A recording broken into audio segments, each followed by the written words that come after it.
All right, we're live.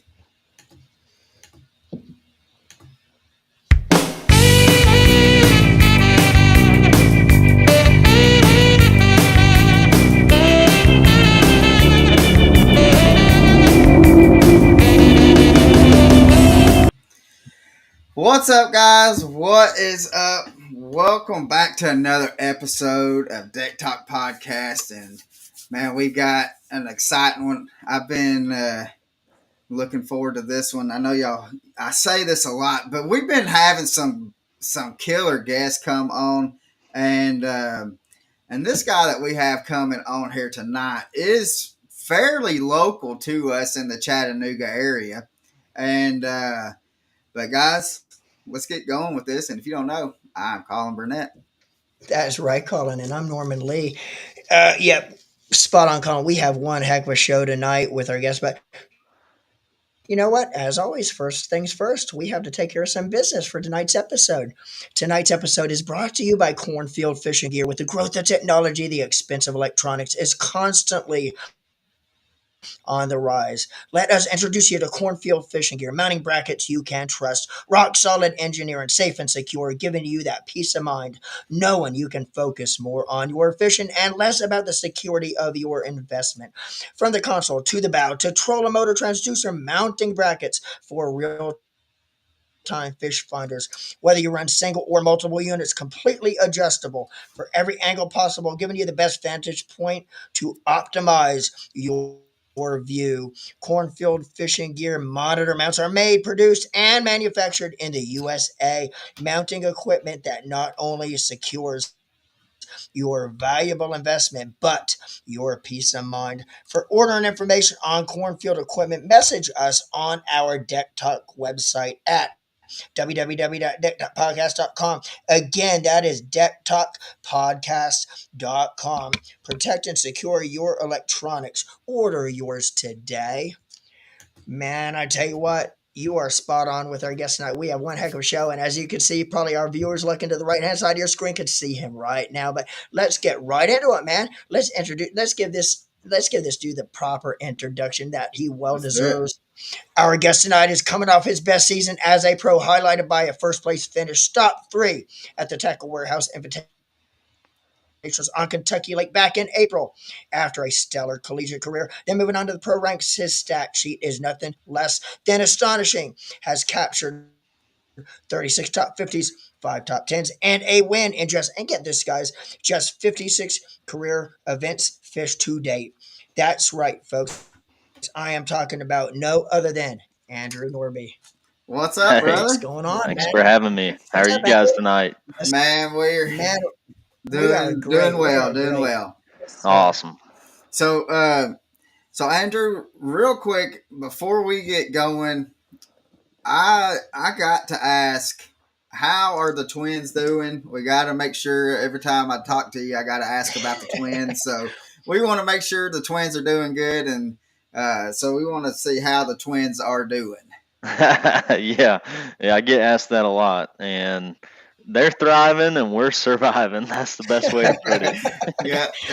So, but I mean, I'm glad to hear, and I know how it can be with being a twin. I know how crazy that we can us twins can make life for mom and dad. So no doubt. You don't remember the first 3 or 4 years though. No, I probably don't. We probably won't either. All I know is that my dad said that all that I cared about was making sure I got fed first. Oh yeah, they both want that. Yeah. So, Andrew, where did you get the love for fishing? Where did that get started at? Yeah, it started at a young age. I caught my first bass when I was 2 with my dad from the bank. We didn't grow up with a boat or anything, but I think we float tubed, if you know what that is, the little flippers in the float tube and tackle bags on the side of it. We float tube probably every pond in Northwest Missouri growing up, and rowboat fished some ponds and threw a June bug worm in about every pond I fished. So that's where I got my love for fishing. That and the frog and some other little baits, but that June bug worm was the staple. Did you grow up fishing or knowing about professional bass fishing and had a dream at a young age, or Yeah. when did the dream actually start? Yeah, so I say that since I've been three, I wanted to be a professional bass fisherman. I watched it on TV every morning or every Saturday morning. That's when it was on the Outdoor Channel. And I have a note my grandma wrote. She passed when I was 9 years old, but I was four at the time. She signed and dated it saying, "This day, Andrew said he wanted to be a professional bass fisherman," and I was Wow, 4 years Wow, man, old. that is awesome. that's awesome. Yeah, Yeah. thank you.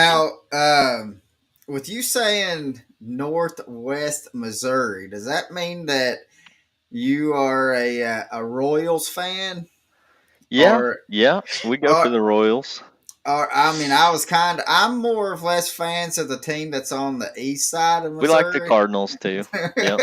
So now I know that. I mean, when you're saying that I mean we could be good friends now since. Yep. So, Yep. but I was born in Aurora, Colorado, so I'm a big Broncos fan. But my wife's big into the There Chiefs, you and go.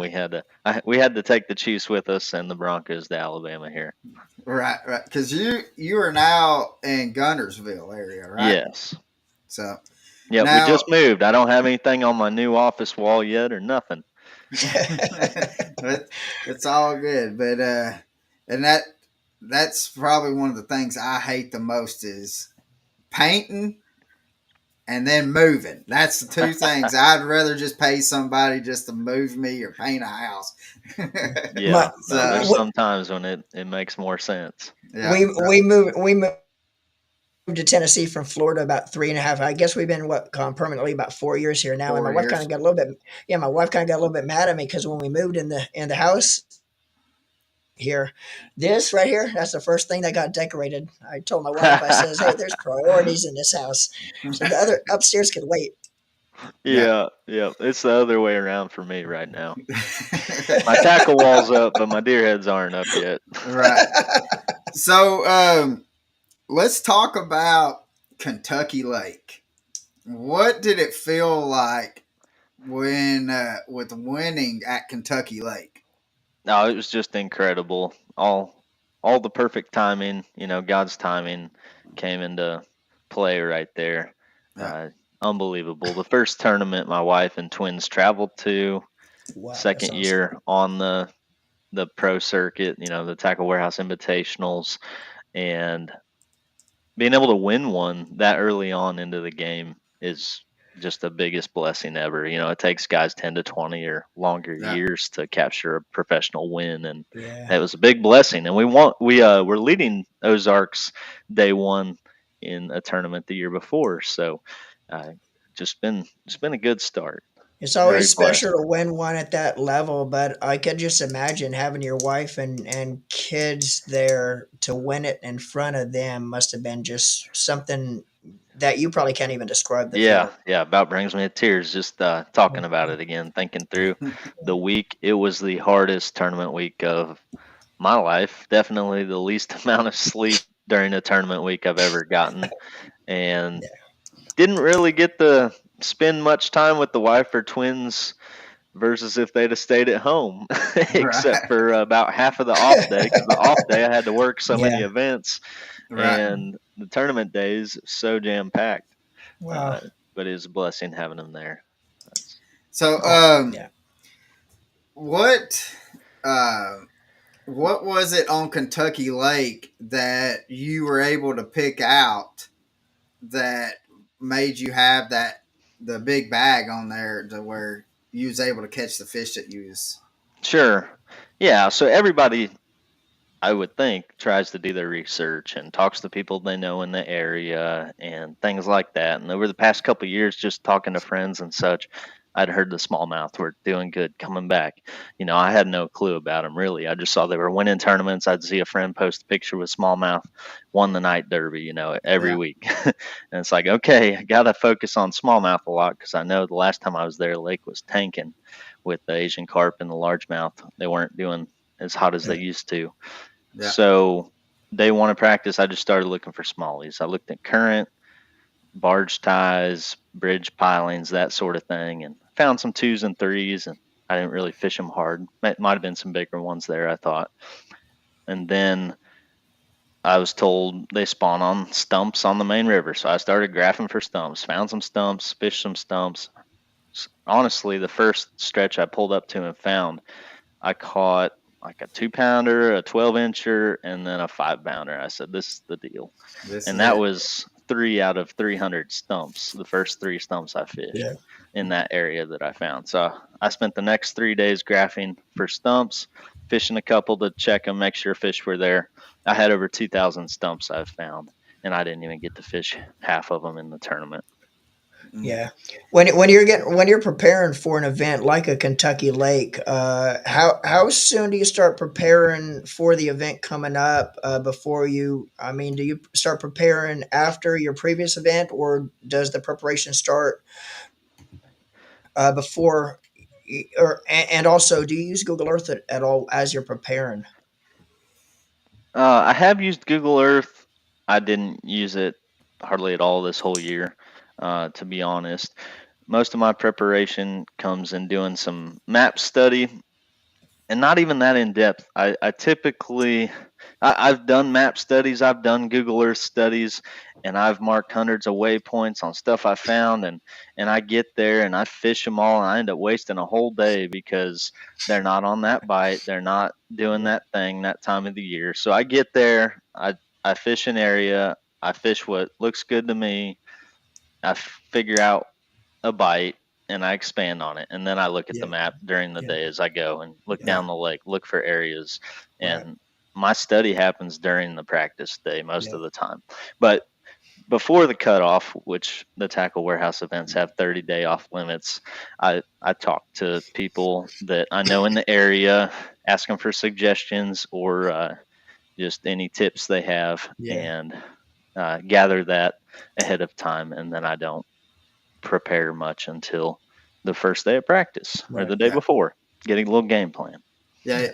You kind of let the fish tell you once you get there to Yeah. what they're going to do, because I know that I've gone out to and prepared for tournaments and stuff, and then once the tournament got here, I mean, they it's totally done a 180 compared to what I Yeah, was, and so. yeah, they do But that. um, I know this is very important to your life and family and stuff like that. So, and I definitely wanted to hit this. So, how big does your faith play a factor into your life and your fishing career? It's it's as big of a factor as I'll let it be, and I try to let it be in everything. God changed my life back in high school, and in the Bible it says you can strive and give 100% at everything you do, but if you're not doing it for the Lord, it's not going to bring satisfaction. It's not going to bring joy, Exactly. and it's just going to lead you to dryness. And He's taught me that, thankfully, at a young age, and so uh, I try to give everything I do and do it unto the Lord. And I can literally look back on this season, especially, and I can tell you the exact like fish he blessed me with that I may or shouldn't have or should have caught. I don't know. Every tournament, like it was, it was a year of him blessing me with that one I needed about everywhere. Yeah. Uh, so big time. And then um, I pray throughout my days, and at Kentucky Lake, I was just praying that He would speak to me to give a word to share to people, and the Morgan Wallen song just wouldn't get out of my head that says, "You're my sunrise, you keep coming up," Yeah. and he told me to tell him that each and every day His mercies are new for you and me as the sun comes up every morning, and Morgan Wallen was talking about a girl. He says, whether it's water or it's whiskey in my cup, I keep coming back to you. But Jesus was saying, whether you're living right or you're living wrong, I'm here waiting for you. Yeah. So And pretty and cool.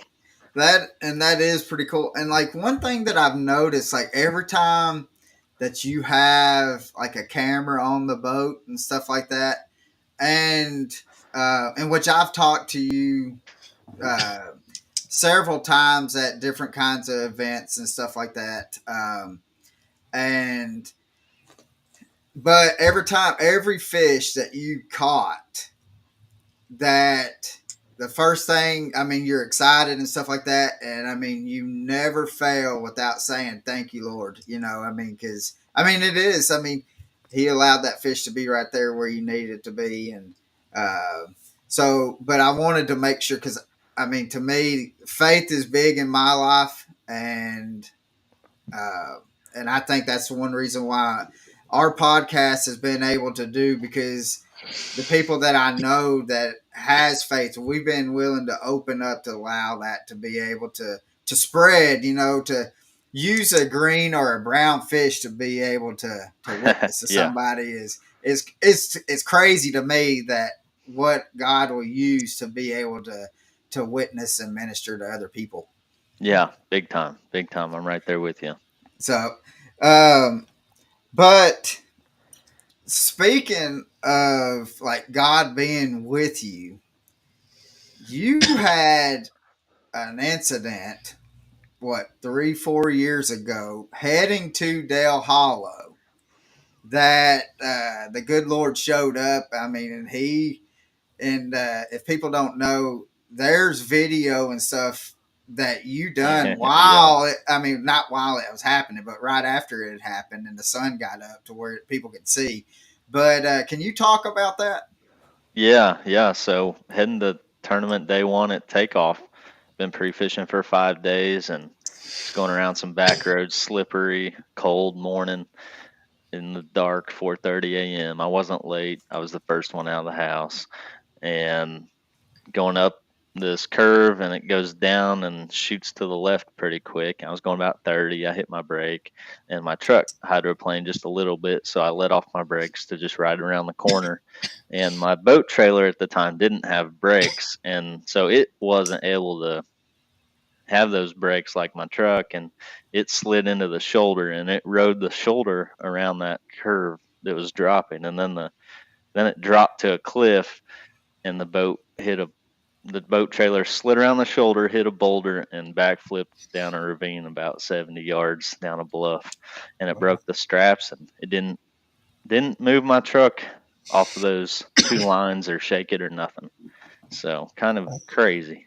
Yeah, and because I can remember uh, watching that right as you posted that, and I was like, man, the good Lord. I mean, he was riding in that truck right there with Yeah. old Nordby. So uh, He was. and to me, and I was telling Norman about it, and I was like, man, I was like, I said, Norman, I said that could have been a whole lot worse than what it ended up being. Oh yeah. And so, but I wanted to bring that up, and Yeah, so that because was like at a turning point too in yeah, my career. I think that was the fourth or so year I'd been fishing the pro opens on FLW MLF side, the right, Costas, which then changed to the Toyotas, and I'd only cashed like one check in 4 years of fishing them, I and then that happened, and I was really praying, God, is this something you want me to do? You right, know, because I Yes. thought that would have been really like that might have been like the last that we seen of you in the tournament realm, and and yeah, and then next thing I know that yeah, he provided a boat. yeah, And so insurance took care of it. I got a boat within the next month. Fished Chickamauga, almost won it, was leading it, um, and that reignited me. And it's kind of just just Yeah, been kept on uphill from climbing, there. yeah, Yeah, that's awesome. and so and times I you, think and kind of like what you were saying earlier, like if you can have success in your life, but if you're not putting God first in it, that you that it's not going to be fulfillment and stuff. yeah, And that whole time during that video, that you was giving God the glory and stuff on that, and I think that's one of the reasons why that you were able to come out of it and do as well as what you've done since then, thanks, Colin. because you're more than welcome, brother. Yeah, we're blessed to be here, and got to praise Him, Yeah, whether we're in a Yeah. valley or on a mountain. So yeah. So We got another thing. since we're talking about, I said something about your YouTube channel. Can you give us, like, if somebody's wanting to start following you on social media, can you give your, and I have it in the description as well, a link in the description. So, but what is your links or how can people follow you on social media? Yeah, YouTube Fishing with Nordby, my last name. Facebook, my page is Fishing with Nordby, and then Instagram and TikTok are at a Nordby. Yeah. Now, one of the things you're doing with your YouTube channel, Andrew, is and there's quite a few anglers doing this today with their channels. Is you basically document your whole tournament, basically document the house, kind of behind the scenes into each day. But what I was going to ask you is, fishing at that level, how difficult is it to be able to because you got a lot going on just with the tournament, but now you're actually doing a YouTube series documenting basically your tournament. Is that a lot of? Yeah, Is that it's a hard on you to do that and focus on both, or not? yeah, just like anything, the more you do it, it gets easier, but it is hard. It's a grind, as people say. It's a constant work that's always going to be there as long as you want Yeah, to continue it. right. And I wish I did better at documenting the house sometimes. You don't get to see a lot of stuff I'd wish, Yeah, but then also I like enjoying time with the guys, not having to Yeah, drag yeah, the camera along. We're brothers and yeah. we have a good right. time. Oh yeah, But then on the tournament days, like every single fish catch, I shut both my cameras off. I have a chest camera and I walk back to my dash. I shut both cameras off at the same time, wait for them to go beep, beep, beep. I turn them back on once they have enough time, and then they go To beep, mark and I them. walk back up and fish. That way, that right. my video editor Gentry, he's awesome. All the audio lines up good, and it saves him Yeah, like 10 times the Oh speed yeah, to that's edit. It's yeah, so yeah, much faster, yeah. um, and it just takes so much time. You catch 50, 100 fish a day, you Oh lose yeah, 50, 100 yeah. casts. yeah. So, but Uh, it's worth it, and it, so it's it pays off. So Yeah, right. do it Well, for I people do want to watching. talk about your YouTube channel for a second because again, like I have been following you for 4+ years, and one thing that growing up in Middle Tennessee, I grew up on Old Hickory and Percy Priest, which is uh, that's the Old Hickory is part of the Cumberland River and stuff, but Yeah. it's not. It doesn't. It fishes more like chick than what it would. It Okay. than like what like a nickajack. I've So, never fished either one of them. Uh, um, up by Nashville there. but so I hated fishing rivers, Okay. and I have to give you and I give you credit uh, about it with how I learned how to properly fish like a micro jig or a Ned rig or something like that on a river system because I learned it from watching your videos. That's awesome. And so, guys, and if you don't know, like Andrew, he gives like a lot of information on during his videos and stuff. Like he's open about it. He talks about what he's doing, and like if and it's just not bass that he does. He goes out and he smashes some monster bluegill, shell cracker, and crappie as well. But You bet. we're going to get into that later too. But like one thing that like I remember you talking about because you was actually on Nickajack and you was talking about how important that when you're throwing like a Ned rig or a micro jig, that how important to have that bow in the line instead of having it as just a straight line, a tight line just coming. Because you was talking about how like if it has that loop, that bait is looking more natural coming through and then if it's a tight line, that bait, the head just kind of turns as it's going down. And I tell you, ever since I watched that video and I put that into play, I have smashed some fish on lick and Nice. tack. So Oh, I good wanted to deal. give you credit for that while we had you on here, I mean, which I tell people all the time. That's where I learned that from.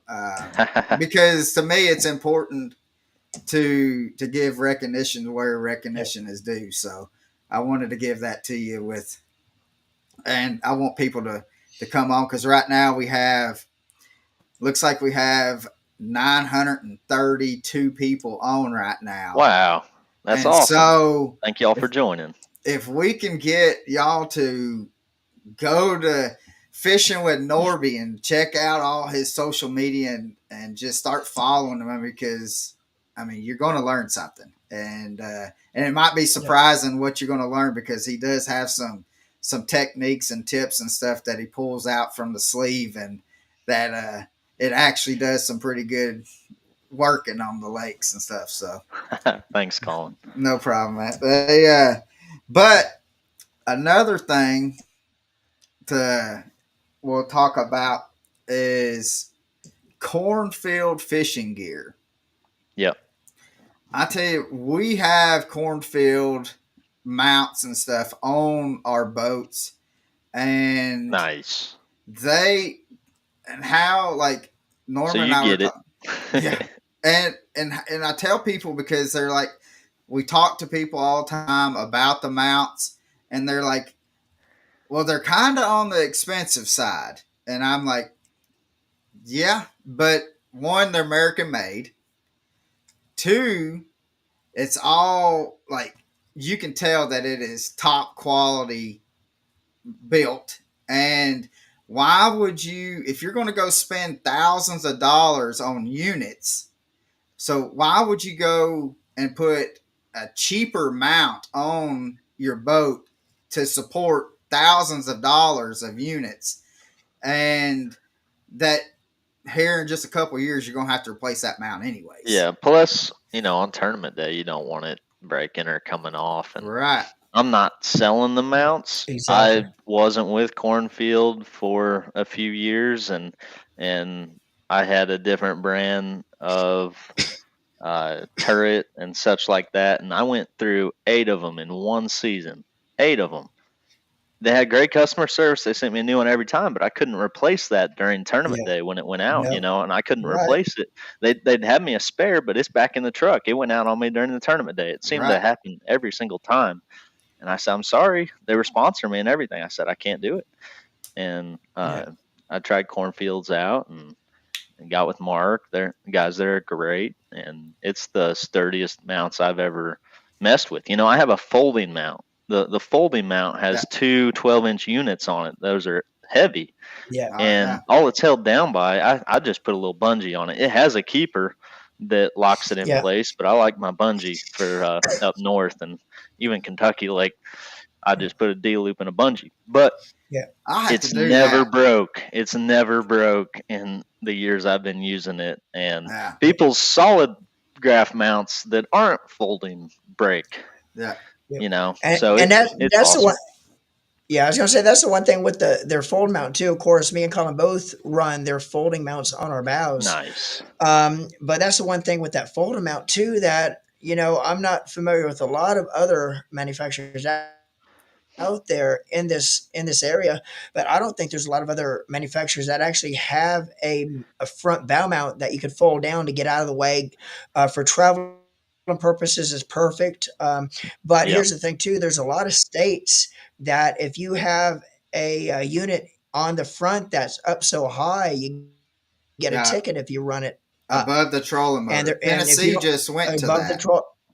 Yeah. So if you don't have a mount that folds down, you get a ticket for that. And I don't think there's a lot of other companies out there that's doing that. So that's one of the things I really love about that folding mount is that you could actually fold it down. Traveling purposes, it's out of the way. It's locked down, secure. It's not up there in the air. Yeah, and not only that, you don't have to unscrew or screw anything in. It just holds up and down. Not only that, but it's so Exactly, but it's so simple to pull the pin, raise it up, takes not even a second to do that. But with that being said, you could actually have it so you have full range of sight in front of it because a lot of those masts, like you're running the dual graphs on yours, Andrew, you can't see above it when they're completely up when you're sitting in the driver's seat. Well, you can, and it's sturdy enough when it's calm out. And if I'm in a state that allows it, I Yeah, guess I run Right. yeah, 40 to 60 miles an hour without folding it down. So you don't even yeah, have to fold it down every time. Mhm. exactly. So, and do you have on your console? Do you have the dual mounts that fold into Not as yet. well? Not yet. That's one of his newer, Yeah. uh, products that we're gonna test out, I think. Right. Yeah. That. Well, he's already tested it out. I guess I'm gonna test it out. Right. You're gonna give it a run for its money. So, Yeah. but yeah. And I then I mean, have the we. live sweep, which is their turret off the Yeah. trolling motor That's for live scope, and that's Yeah. crucial to how I do in my tournaments that, Right. because I don't how know why important. more pros aren't doing it, really. Right. How important is it for you to be able to get that forward facing sonar off the trolling motor? Oh, it's so nice. Even just running down a bank fishing grass, I can angle that to where I'm making the same cast going, on my troll motor 70, 80%, burning a trap or, a crankbait and I can watch that line probably 80% of the cast. I can see my bait while I'm pointed forward with my trolling motor, Right. just running down a bank. So you can really use it for a lot more than just spot Right. locking. Right. And Yeah. Right. people think like chasing roaming fish would get annoying, but I think chasing roaming fish without it's annoying because your boat's going like this and Yeah. you're doing this, whereas I'm just on a 90 or 100 going forward and my foot's doing this, but my boat's not. Right. Yeah. Right. That's one thing because And that's it puts so much stress on your trolling motor bolts too when you're turning it on that high of a speed all day. right. Right. Because that's my next thing that I'm going to get from them. It's just because like I've noticed like I've got mine mounted to the trolling motor. And so like if I just like what you're talking about, you're trying to follow those fish or whatever and you if you have it on spot lock and you have the fish like you see them but as soon as you get any kind of current or wind or anything like that and that trolling motor goes to adjust you better already have it in sight where you is going to be throwing because that it's moving on you so Yeah. but Yep. And uh, especially for crappie and panfish, I mean, when they school up on one brush pile, you can just sit there and watch it all go down spot locked, no matter yeah the wind conditions. Mhm. so So easy. we seen or I seen a video I think you had your wife and your mom on the boat with you, Okay. and y'all were catching some shell crackers that were, I Oh mean, yeah. they were monsters. You just found them bedded up, and Yep. and so how much enjoyment do you get because you're out on the water so much, and is it relaxing to be able to go out and kind of get your mind off of bass, but you're and just to go out there and just go catch some bluegill, crappie, shell cracker, and stuff like that? Is it relaxing for you to be able to kind of just chill out and just go do that? Yeah, I mean, I love it all. The way I have my mind set for bass fishing, like I go till I find them, then I wear them out, and that's sort Right, of the same mindset I have when I'm crappie and bluegill fishing. I go till I find them, but I have a blast doing it, and I'm fishing pretty hard till I find them, and then you just wear them out and you just right, enjoy it. So it's a blast during the off season, the winter months. Stock up on crappie and panfish for sure. Right. right. So, If you haven't seen my YouTube videos, for those watching, I try and put live scope on the screen in a lot of them so you can see it happen. We'll be in 30 right. feet of water, 40 feet of water. There'll be 1,000, 2,000 crappie in some of these schools, and Wow. you'll see my jig drop down to them and watch one fish come out of the school or 5 fish come out of the school and just Yeah. wear them out. Just a jig. Yeah. No, I don't hardly use minnows. That So, thump Jill. thump gel. Yep. So, and Put I've that on heard it. you talk about. I have not ever used that. But Yeah, it's I've good heard you stuff. talk to it about on your channel a few times. Brenton says, "What is the biggest thing you look for while fishing? Structure, temp, water clarity, or current?" Um, it depends on the lake. If you're on a current-based lake, current is important. It depends on time of year. So depending on what type of fishery it is, a rocky lake or a grassy lake, and then what time of year. So if it's springtime, I'm going to go up shallow. Typically, look for fish in the spawning stages. Um, if it's summer, I'm going to be fishing the grass if it's a grassy lake with current so they have oxygen, or I'm going to be fishing deeper. It just depends on the lake. It really does. To put it all together, you got two polar opposites right here where I live, Gunnersville and Smith Lake. Yeah. And Smith Lake is a herring, clear, deep water lake, rocky, and you can go fish bluffs with a Ned rig, shaky head points, throw a spook out in the middle of 100 feet when they're busting, chase some roamers with a Demiki rig. Totally different. Gunnersville, like I could go out there right now, drag on some shell humps, on some ledges, deep crank them, or I could go flipping grass mats or frogging. So that's the summer bites on those two Yeah. lakes kind of right Yeah. now. So Yeah. it depends on the lake. It really does. And then the stage the fish Yeah. are in. Right. Now What I got What's your something. favorite? What's your favorite? What I was Go gonna say? ahead, What's Norm. your favorite technique? If you were at a body of water and you had one technique that you could use on, what technique would that be? What's kind of your favorite style of fishing? My favorite fishing is probably a frog, but my number one fish catcher is probably a shaky head. Yeah. So I've got Right. something for you Oh yeah, because I want to see a buddy of mine, which you might know him, Alex Rudd. yeah. Uh, I know him a little bit. we uh, we were talking. We had him on, but Berkeley has the Credge. I don't know if you've thrown one of those. Um, and so when it first came out, I got it, and I did not care too much for it. Just being honest.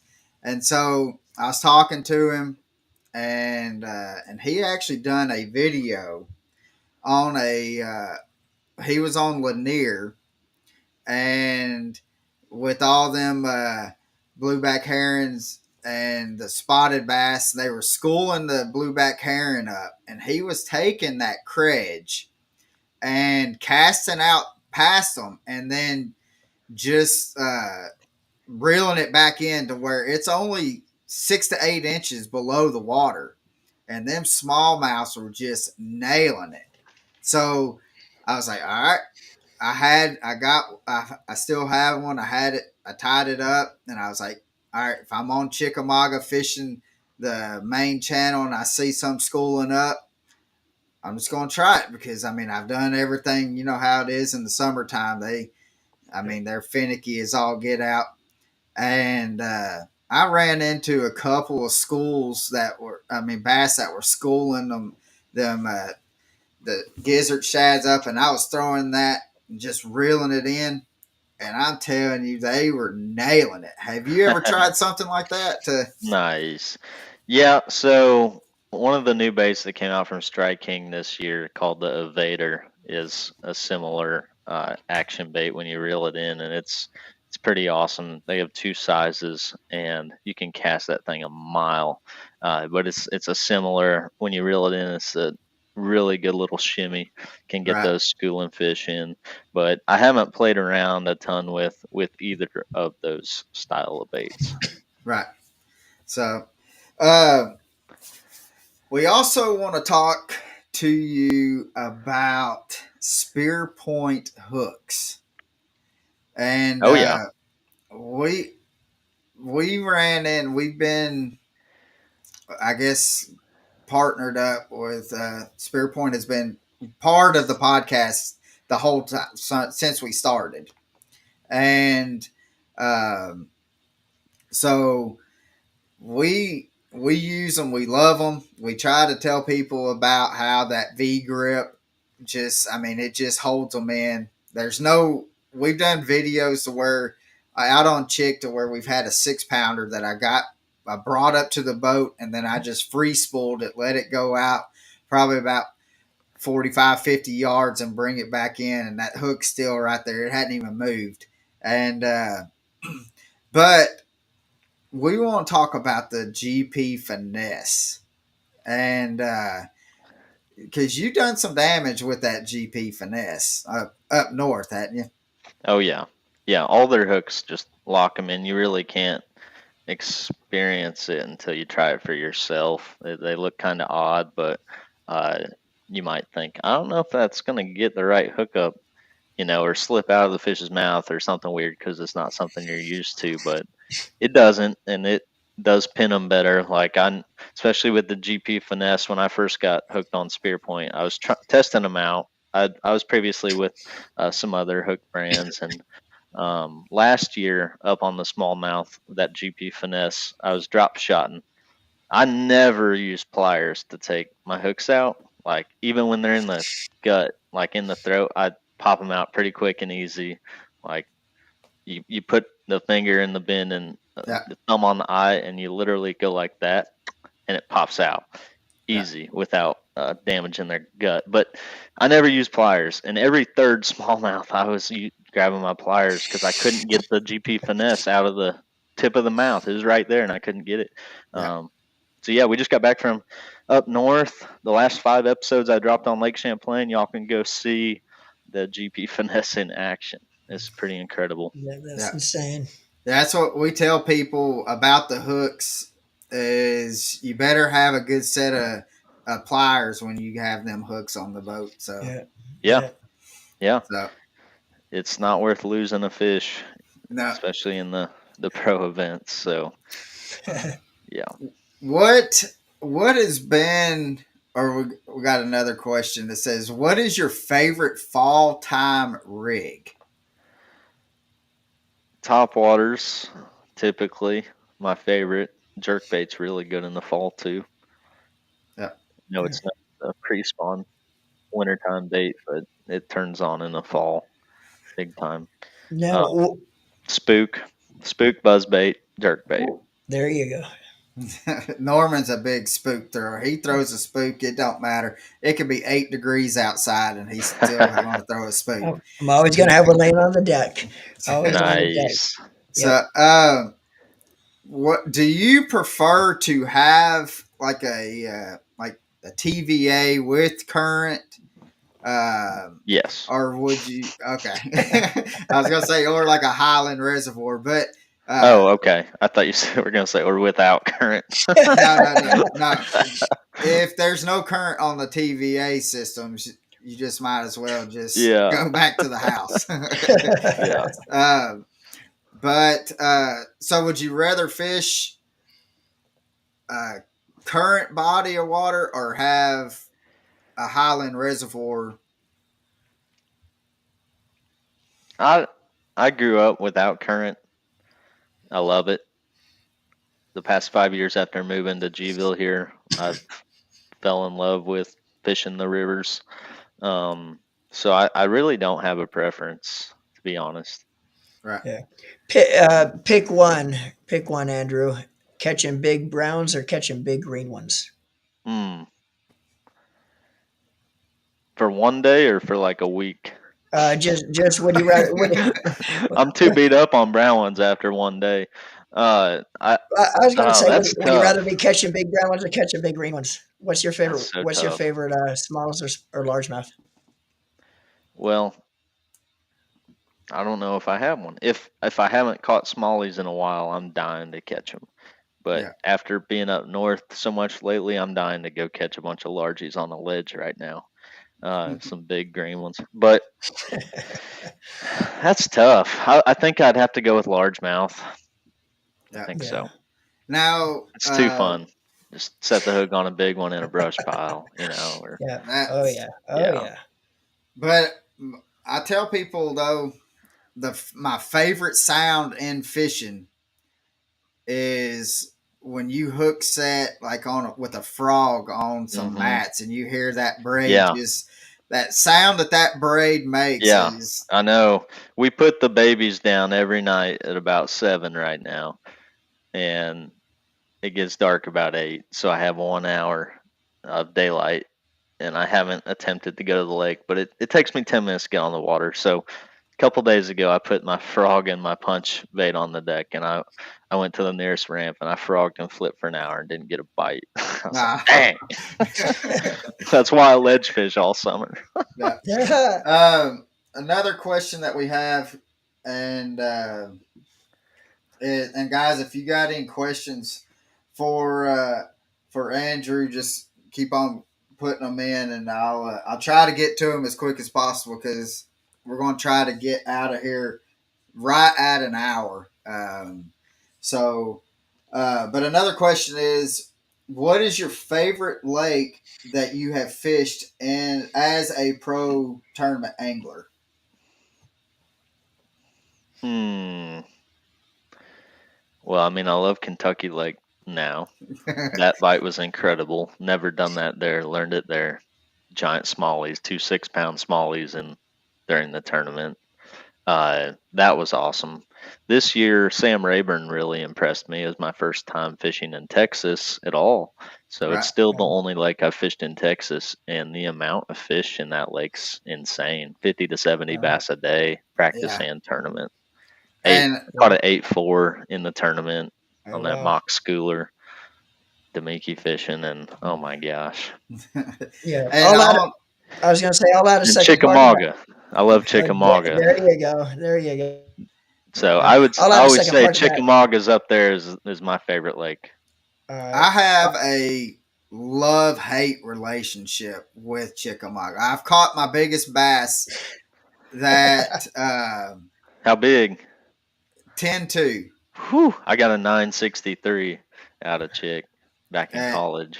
was Yeah. this year, and I won't stay on it, but this year, like I've had 6 8s, 2 9s, and Wow. about 7 or 8 7s, and Wow. That's that was all incredible. within what, Norman? What about all caught all of them and within about two Yeah. weeks of each No other? Yeah. way. Yeah. Yeah, Yeah. I Oh got. my I was gonna, god.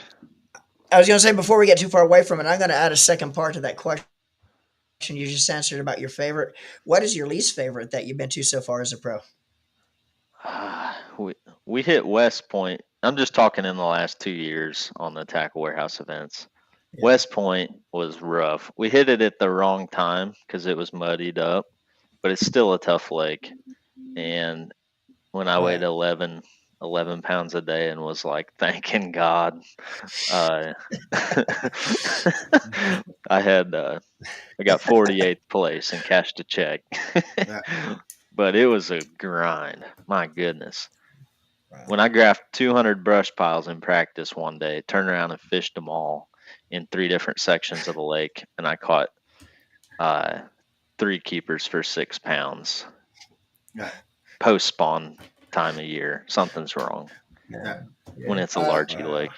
Another question is, what is it going to take for you to be able to go to the Bass Pro Tour and then fish in the Red Crest? Well, we're in Red Crest. We made that with the Kentucky Lake win, so it's on the home pond. It's here on Gville in I was about to April. say, yeah, that's So we're one of the 40 anglers that qualified, Yeah. or and 42 or 3, Awesome. however many we'll make have it. to we're going to be down there doing media for MLF, Nice. and so Nice. we'll have to we'll Okay. run into you at the ramp and stuff, and make sure Sounds good. we do something with you. Heck yeah. So Yeah, and then as far as the BPT, it takes making that top 5 in points. The last 2 years, the series we've kind of been running on my channel is the Road to the Bass Pro Tour with these invitational tournaments. And this year we finished in 6th, 13 points out of 5th place. Last year, 5th place, it took an average to make top 5 of finishing 35th place in every tournament. And this year I finished an average of 21st in every tournament and got 6th. So stacked this year. Yeah. There's a chance I could get an invite. I'm just going to throw it out there, but I doubt it because of the BPT field shrinking. I think they might get an invite before I would. Yeah. I think I asked you that off camera before we started, Andrew. As far as if one of the top 5 decides they don't want to make that jump, if you would fall next in line. I hope so. I don't know how they'll do it. Yeah. So we're gonna wrap things up, Andrew, and let you get back to the twins and get them laid down, and tell your wife that we thank you for letting us have an hour with you. Yeah. But we do have one last question that we ask everybody that comes on here. It's kind of been tradition for us, and we enjoy hearing the answers and stuff that comes from this question. So, Norman, take it away, brother.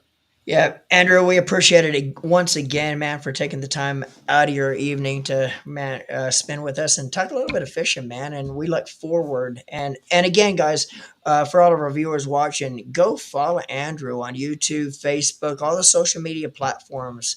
But anyway, Andrew, if you were to have one person, or you're able to fish with one person for the day, and this person could be passed away or still with us, who would this person be, and why would you want them on your boat for the day?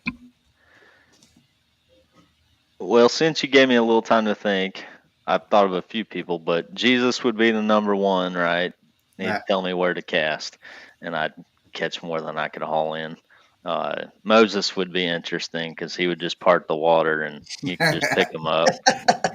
Or Noah, you'd never break your boat. Well, see, we had Clay Dyer on, and he said Jesus as well. And I told him, I said, Clay, I said, I don't know what I think about. I said, that'd be awesome to have him on the boat, but he'd just keep on constantly telling me, hey, stupid, cast on the other side of the boat. So, yeah. But yeah. Probably would. But Andrew, brother, man, we congrats on the year that you have. Yeah. And thank you so much. We appreciate y'all having me. Yes, sir. We need to get out, and I'd love to be able to do some crappie fishing with you.